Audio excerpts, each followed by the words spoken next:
Thank you and welcome to the show this morning. The topic this morning is the Great Debate.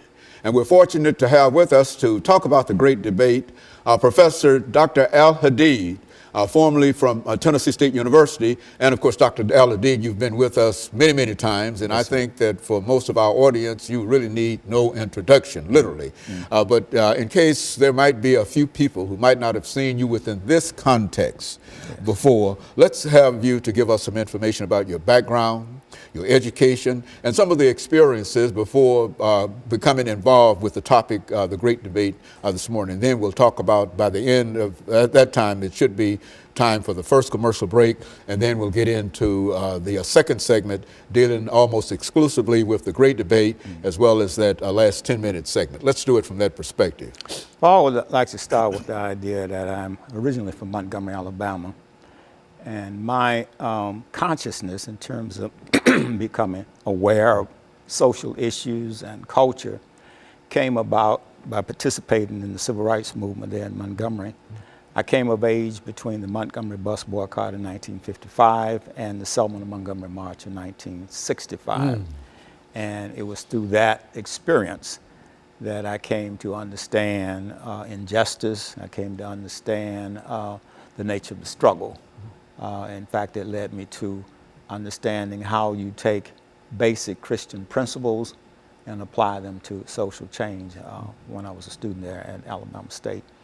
I left Alabama State and went out on the West Coast, and that took me to another level. At that point, I became in contact more with people, nationalistic thinking and more Islamic thinking. So out of that experience, I moved over and became Muslim. I was a missionary Baptist and I became Muslim. Went to Africa, traveled extensively through Africa, mainly in Kenya, East Africa, Nigeria and West Africa and some other countries. And I made the pilgrimage to Mecca in 1969 and finished my doctorate, came to Tennessee State in 73. And I stayed at TSU for 35 years. And then I did a brief period as a principal of a local Islamic school, the Nashville International Academy. And so that's pretty much my academic and activist resume. So in the real sense, Dr. AAl-Hadid, you've been involved in some way, one way or the other, dealing with civil rights, the activities involved in human rights and et cetera, almost all of your life. Is that right? Yeah, I was born and bred and struggled with that. And I think, as you said, between what the bus boycott, Montgomery bus boycott, the 55, Selma in 65, 65, right. That decade, which was a powerful decade in the history of the United States, not only in the history of black folks in the United States, but in the history of the United States in a real sense, especially dealing with the suffrage. And I think that that's still one of the most important things that we can talk about today, and we'll have an opportunity to talk about that. But in a real sense, this is basically what we wanted to do, to sort of get that information. And as we said, you've been with us on many, many occasions, and each time we get the same kind of basic information, but there are some other things that we really didn't pull out during that first time. And so you made the whole round in a real sense. And we're certainly delighted to have you here to talk about what we consider to be one of the most important topics, and that's the Great Debate. We've got about a minute and a half before this segment ends. Why don't you sort of give us an overview of what do we mean really when we talk about the Great Debate? Well, as we defined it at Tennessee State, the Great Debate is a culture and intellectual forum within which we debated contemporary social issues. The goal was to try to find a synthesis between the philosophies and the theology of Malcolm X and Martin Luther King, and try to find where they came together in common unity and harmony. Because historically, a lot of people felt that they were so different that they didn't have anything in common, but as they progressed in the struggle, you find that they start to converge and they came closer together. So our goal in the Great Debate was try to figure out how can you unify these two philosophies, these two theologies, and then apply those principles to contemporary social issues. And you've also, I think, started to apply the Great Debate to individuals or various personalities, because I recall that at one time we did a great debate on the President Barack Obama, and the Great Debate. And I think that that was one of the most popular shows that we've had dealing with President Obama and the Great Debate. Right. And so what we're going to do, we're going to take our first commercial break, excuse me, and then we'll come back and we'll pick up at that time, beginning with the Great Debate. Mm-hmm. And we'll be back with our audience following this very, very short commercial.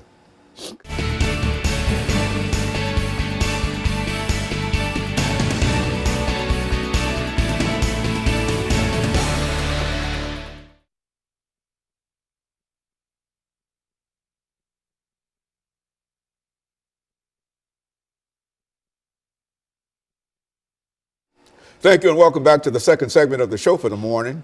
We're talking to Dr. Al-Hadid, who is a retired professor from Tennessee State University, and he's given us some information in reference to the Great Debate.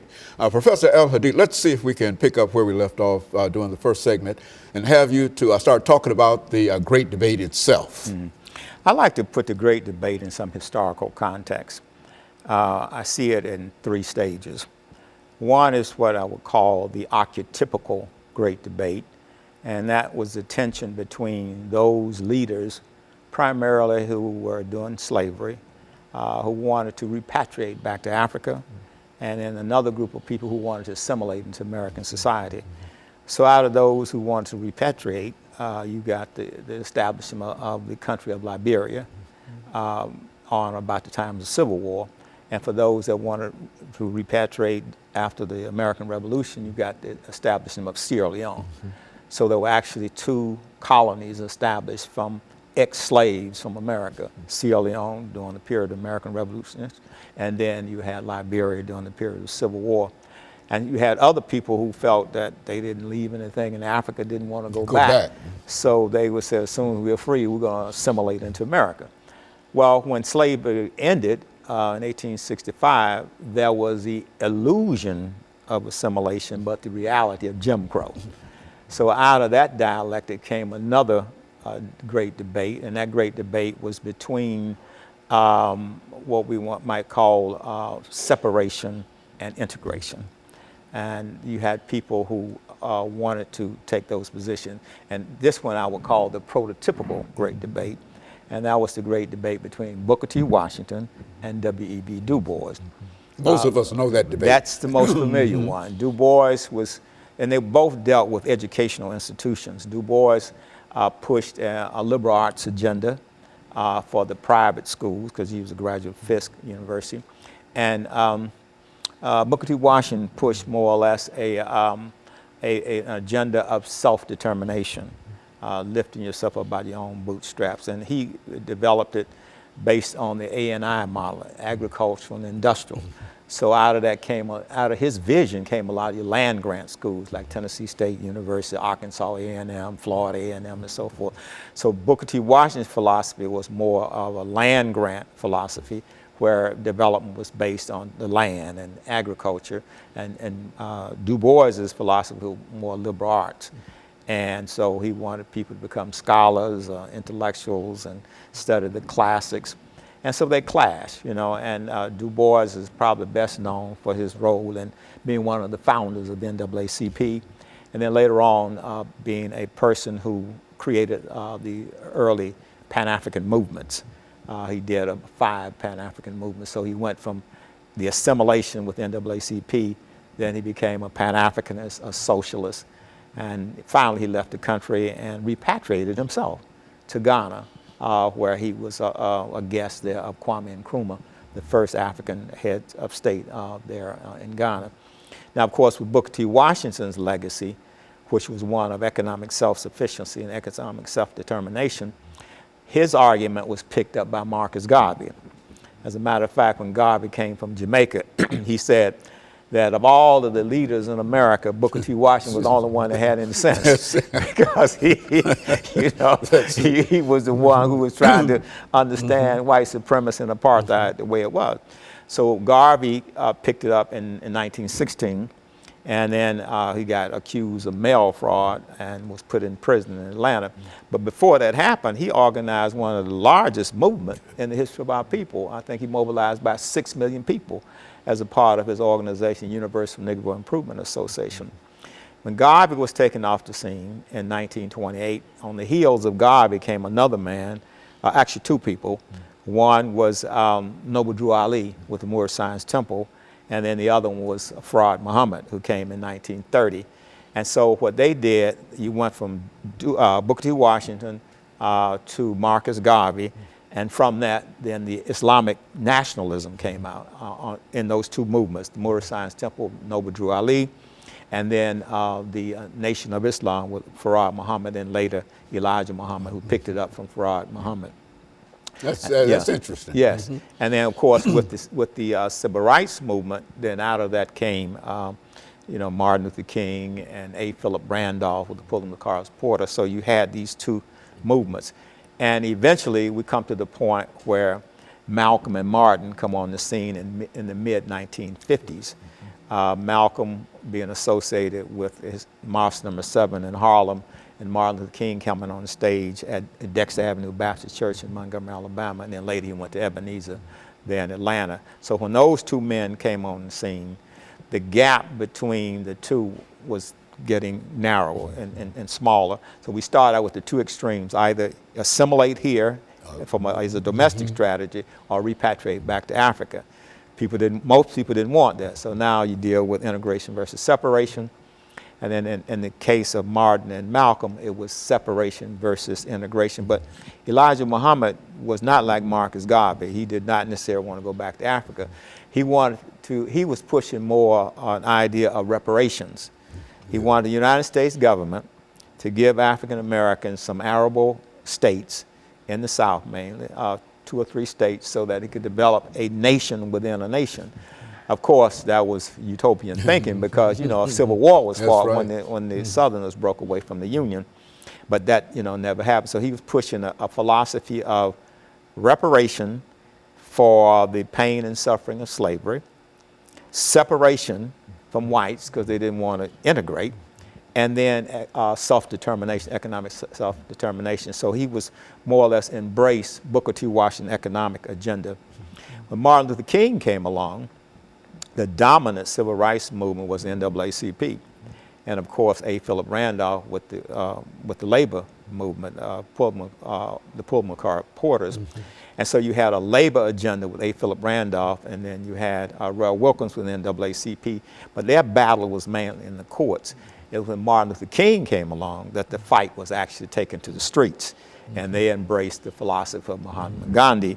So King's philosophy was that Christ provided the spirit in terms of a Christian liberation theology, and Gandhi provided the method. So now you have Christian Gandhian concept inside America, and then you also have the dialectics of the Islamic nationalists. So that's the real clash between Malcolm and Martin. And that's in a real sense, I think, excuse me, in a real sense, I think that this sort of will lead us into the last segment of this particular show, and then you're going to get into an individual or individuals that will bring us in a different situation, and et cetera, I would imagine. Yeah, I want to talk about how ultimately they were on the same page in the finishing session. Very good. Because, and of course, let us take this second commercial break, and we'll be back with our audience following this very, very short commercial break.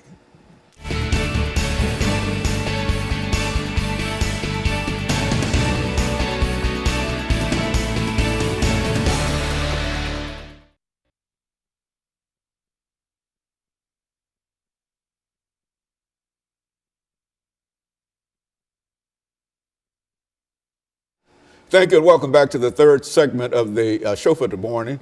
We're talking to Dr. AAl-Hadid, formerly from Tennessee State University, and a professor dealing with just a whole variety of information dealing with the African experience in the United States. And of course, Doctor, let us see if we can pick up where we left off during this second segment, and to have you to talk about for the next 10 minutes, 8 to 10 minutes, some of the things that come out of the great debates, and to sort of finish that out for us. Yeah, you know, we talk about the great debate as a dialectical project.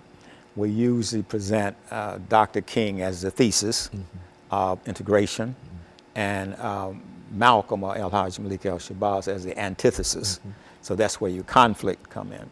And so what I want to do now is to thrash out a synthesis of that thesis and antithesis.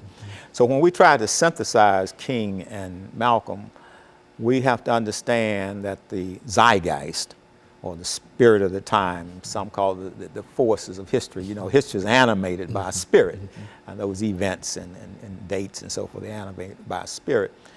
And this zeitgeist, or the spirit of the times, had tracked both Malcolm and Martin down. They were great men, and they were inspired great men. They had taken vows of poverty. They didn't have life insurance. They were totally committed to the movement because there was a cause bigger than themselves. And I think the mountaintop experience for both men, when Martin Luther King went to Oslo, Norway in 1964, December of 64, where he received the Nobel Peace Prize. And then, of course, he made a pilgrimage to India. So this gave him a global view. Now, with Malcolm in 64, he had a similar experience. In April of 64, he made the pilgrimage to Mecca. Then he traveled extensively throughout Africa and the Middle East. So Malcolm's pilgrimage to Mecca and his travels throughout Africa, and then King's Nobel Peace Prize and his travel in India. And he also made the pilgrimage to Jerusalem, where he made his Christian pilgrimage. So by both of them going outside of America and looking at our problem, that is the problem, African American, as a global problem, they both moved to the position of human rights. So King shifted from an exclusive focus on human rights to a focus on, on civil rights to a focus on human rights. Malcolm shifted from a focus on separation to a focus on human rights. So I think toward the end, in the 60s, Malcolm was assassinated February 21st, 1965, but in 64, they both agreed on the question of human rights. Malcolm's project in the last days was to go to the newly free African countries and try to get those heads of states to join him in a coalition of conscience to bring the United States government before the World Court accusing it of genocide. So he wanted to file a petition to the United Nations. It wasn't anything new because Paul Robeson had done that. Marcus Garvey attempted to bring a petition to the World Court in the United Nations. But here again, the focus is on human rights. So then when you look at Martin, in 64, two things have happened for Martin. One is he's completed the Montgomery campaign and got a victory there in 55, 56. And then, of course, the 1964 Civil Rights Act has been passed. That was his campaign in Birmingham. So at this point, he's moving now toward his Selma campaign, which was in 65, in the spring of 1965. But here again, you see him moving toward going from protests to politics in terms of the Voting Rights Act of 1965. You also see him moving toward the dialectics between labor and capital. And that's what ultimately the movement in Memphis was all about with the sanitation workers. This was That's what got him assassinated. That's what got him taken off the stage, with that issue. And of course, Malcolm got taken off because of his efforts to bring charges of genocide against the United States government. King also was looking at the triple evils of racism, war, because he ultimately took a position against the war in Vietnam in April of 67. He was assassinated in April of 68. And then also the issue of poverty. So he was trying to meet Johnson halfway because, Johnson had this war on poverty and the anti-poverty program. So that was his connection with Johnson in terms of dealing with the question of poverty. So in this case, you're seeing both of them dealing with the human rights issue. Another thing that you're starting to see now is that both of them became internationalists. Not simply because King had the Nobel Peace Prize or because Malcolm made the pilgrimage to Mecca, but because they're starting to see international solutions as a way of solving the problem of African Americans out of the United States. So what they were both saying is that the problem at that time, there were 22 million African Americans, said this problem is not just a local, regional, or domestic or national problem. This is a global problem. So wherever people of color are on the world stage today, they're having the same problems, dealing with poverty, dealing with colonization outside of Africa and segregation inside of America, and then also dealing with the question of war, because this whole war machine, the military-industrial complex, was impacting the whole of the global economy, not just African Americans who were fighting that war, or Americans who were fighting that war, all over the planet. You know, you had this, at that time you're dealing with the Cold War. You had Russia and China lined up against the United States, England, France, and so forth. This is the aftermath of the Second World War. So they were both trying to understand the struggle within the context of the Cold War. Prior to this, you know, you had the Bandung Conference in 1954, where the newly independent African heads of states and Asian heads of state met in Jakarta, Indonesia. And they were looking at a third world strategy, a third world solution to the problems that they were having in Asia, the problem they were having in Africa. And as Malcolm pointed out in his message, his grassroots speech, the only people that were not allowed to come to the Bandung Conference was the white man, people from Europe, because they were the former colonial masters, and inside of the United States, you know, was a slave master. So I think in that context, King and Malcolm were coming together. Now, in terms of the dialogue itself, there were two attempts.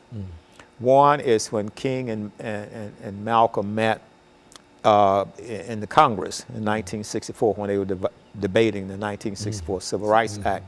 It was just like a Kodak moment or a cameo. They didn't really talk much because they didn't have time, but there's a picture where they came together and they greeted each other, and I think at that point, they both realized, when you see it in that picture, they both knew that they were marked men, that they had made a choice in life that was irreversible, and if they kept going down that path, then they were going to become martyrs. I think they both realized it when they came together at that point. Not only, excuse me, did they realize that, but I think the entire American, especially the entire black American culture understood that what was the only thing that could come out of what they were saying would be their deaths. Yeah, I think that was quite, that was understood, and that even though they were tragic events, both deaths, that all of us probably said they were not, surprised. Why? Because, you know, everything was sort of leading that way. They were the martyrs of the cause in a real sense. Yes,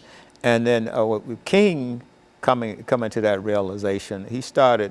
You notice some of his speeches. In fact, one time he actually gave his eulogy at one point. But then when you hear him in Memphis when he's saying, you know, I've been to the mountaintop. And I've looked over. I might not live to see the promised land with you, but I know that we are the people who make it to the promised land. And so I see that in the sense of, you know, throughout King's career, he was more or less a Christ archetype. He followed, you know, the path of Christ. But toward the end, he became more like Moses. Because this is Moses now, who's on Mount Sinai to get the Ten Commandments, looking across the Jordan River and seeing Canaan. He had in reality reached that point as far as his international reputation was concerned. I think you indicated the World Peace Prize and all of that. Everybody believed him to be, in a real sense, that individual. Right. And Malcolm would always say, you know, people would ask him, "Are you afraid for your life?" He said, "I'm already a dead man. I live every day like I'm a dead man." You know. And he said the price of freedom is death. Let me thank you, Dr. Al-Hadid, for bringing by that excellent information. And let me encourage our audience to tune in again next week for another informative edition of Comments. Thank you and good morning.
Thank you and welcome to the show this morning. The topic this morning is Dr. Martin L. King and the beloved community. And we're fortunate to have with us to talk about Dr. King and the beloved community, Dr. Lewis Baldwin, formerly of Vanderbilt University and now a person that has so much information, has written so many books, and has a lot of information for the entire community. And Dr. Baldwin, let me thank you, first of all, for coming by and being with us this morning, and to say what I say every time, because that's all I can say about you, is that you are indeed the most outstanding Martin Luther King scholar in the United States of America. I appreciate that. And so we appreciate being able to have you to come by occasionally and to talk about Dr. Martin Luther King, the civil rights movement, and et cetera. And I think that our history goes back as far as James Earl Ray and his wife and all of that information, and Dr. King and et cetera. And so you've been with us and you've given us so much information. So we're simply delighted to have you with us today. Let's start off, Dr. Baldwin, doing this first segment by having you to give us some information about your background, your education, and some of your experiences over the next couple of few minutes, and doing that first segment, and then after that we'll get back into Dr. Martin Luther King himself and the beloved community. Let's do it from that perspective. I'm a native of Camden, Alabama. I grew up in Wilcox County, was educated in the segregated school system there, was also involved in some way in the demonstrations that occurred in Camden. And when I graduated from Camden Academy High School in 1967, I matriculated at Talladega College in Talladega, Alabama. And there I also participated in some demonstrations. I was there, in fact, when Dr. Martin Luther King Jr. was assassinated in April 1968. From Talladega College to Crozer Theological Seminary, and from Crozer Theological Seminary to Northwestern University. And I received a PhD in History of Religions from Northwestern in 1980. But I've had some involvements in the academic arena, some involvement in social activism, teaching, research, scholarship. So I consider my background to be kind of wide-ranging in that regard. You've done it all, Dr. Baldwin, in a real sense. I think we've said before, you sort of followed Dr. Martin Luther King's academic career. Essentially going to many of the institutions that he attended. With the exception of Morehouse. And then writing all of the books. How many books, again, for the sake of our audience, because I know it's a large number. Well, I've written 5 books on Dr. King. I've co-authored 2. Edited 2 and co-edited 2, so there's a total of 11 books on the life, thought, and activism of Martin Luther King Jr. So I think you're well qualified to talk about Dr. Martin Luther King and the beloved community. What do we mean, Dr. Baldwin, during the few minutes that we have before the end of this first segment, what do we mean when we talk about the beloved community and Dr. Martin Luther King's associated with that? When you talk about the beloved community, many scholars contend that you're talking about the capstone of Dr. King's thought, the organizing principle of all of his thought and activity. By beloved community, he meant a completely integrated society based on love, brotherhood, mutual acceptance, interpersonal and intergroup relations, shared power. He was talking about this racially inclusive ideal, that we should be a society that includes people irrespective of their racial backgrounds, their ethnic identities, their religious orientations, their political philosophies. He was talking about a completely integrated society, and that's what beloved community means. And I hope today that we can talk about the 3 levels on which he developed that vision of the beloved community. That was his vision. Yes, that we would become a completely integrated society and also a completely integrated world. And that's sort of specific to Dr. Martin Luther King. I mean, the whole idea of bringing all of those things together under that kind of situation, does it belong to Dr. Martin Luther King? Well, Josiah Strong, other scholars before Dr. King had spoken in terms of humans coming together and working together. Royce, a scholar by the name of Royce, came up with this idea of beloved community. But there were people like Howard Thurman, before King, Benjamin E. Mays, and others who taught King at Morehouse, who also embraced this concept of the beloved community. So it was not unique to Dr. King, but Dr. King was its most prominent proponent. Very good. And of course, let us take this first commercial break, and we'll be back with our audience following this very, very short commercial break.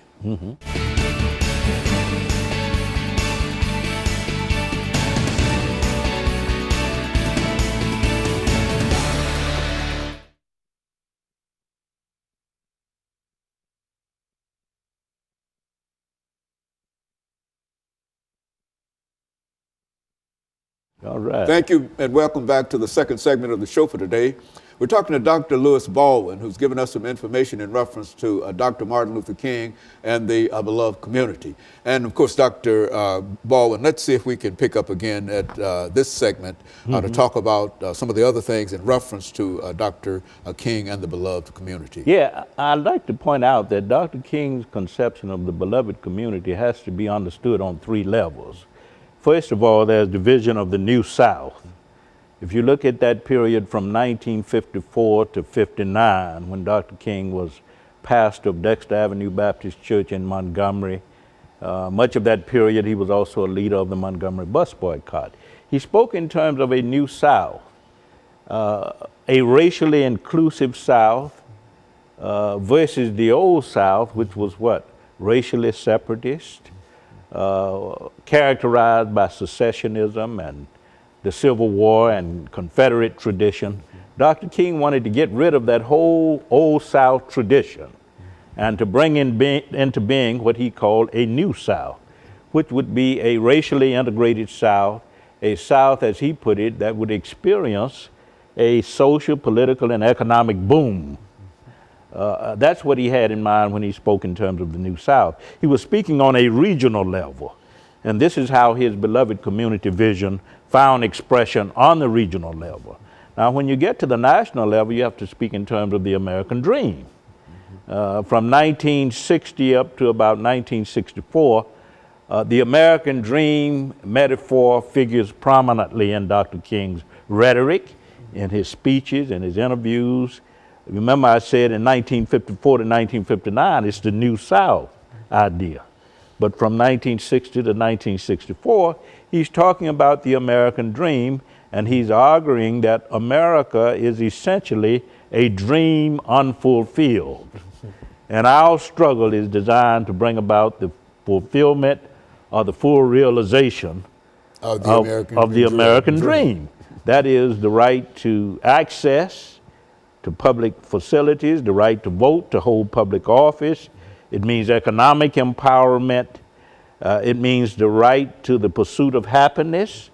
This is what Dr. King was talking about in that period from 1960 to 1964. If you listen to his speech at Lincoln University in June 1961, it's entitled The American Dream, and he's talking about the importance of black people becoming a part of representative democracy, becoming a part of participatory democracy, and having the full rights and privileges of all other Americans. So he elevates that concept of the New South, which is so prominent from 1954 to 1959, to the concept of the American dream, which is very prominent from 1960 up to 1964. But now also, Dr. Baldwin, there was another idea of the American dream before Dr. King became involved in it, before the information that you're giving us now. And so look at that old idea in terms of the American dream and tell us how that old idea differ from Dr. King's American dream. Exactly. Now, Dr. King's idea of the American dream, we must remember, was rooted in his reading of the Constitution, the Declaration of Independence, and the Emancipation Proclamation, America's sacred documents. And he always said that I'm not the first proponent of this idea of the American dream. It goes back to the founding fathers and others, but we have to understand that we have to take that vision further than they did. When they spoke of all men being created equal, endowed by their Creator with certain inalienable rights, they were talking about an ideal that we need to always work toward. They were working toward that ideal. We need to work toward that. Even during slavery, there's an idea that can happen. That can happen, become a reality. Yeah, Dr. King breaks with the founding fathers. He says, but they put in place a principle that can be universal. So we need to what? Expand on that vision and pursue the American dream in a different kind of way. So he saw the American dream as being articulated historically, but that it's an unfolding phenomenon, and that with each generation has to define what that American dream is all about, and then work toward the realization of that American dream. As a matter of curiosity, when you say that President Obama's immigration activities is an effort to fulfill this idea of what? And I think that he said that on a number of occasions, in reality, that's what that's all about. Exactly. You know, the interesting thing, when I think of Obama, and I preface my remarks with this, Dr. King said in '68, just before he was assassinated, that in 40 years, we could have a Negro president. In '08, Obama is elected.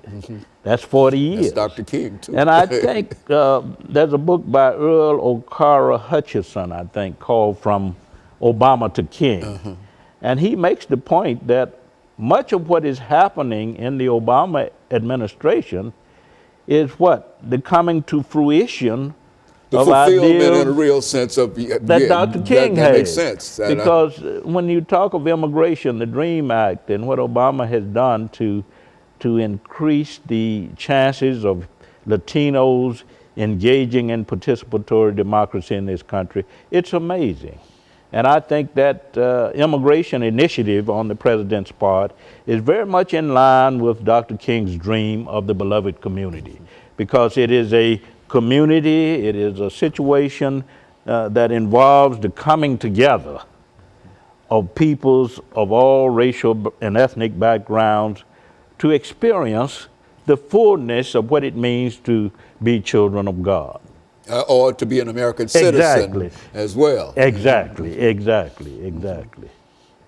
And so in a real sense, I think we've got about a minute and a half during this second segment. But in a real sense, the dream continues under President Obama. Exactly. The American dream, I said Dr. King articulated that concept on a prominent level from '60 to '64, but he understood it as an unfolding phenomenon. That the American dream is always in the process of becoming, always in the process of being realized for each generation that comes along. That's what made it a reality and real. Yes. It was something that was always in anticipation of others becoming a part of that that early dream. That's right, that's right. And I might, say that certainly the American dream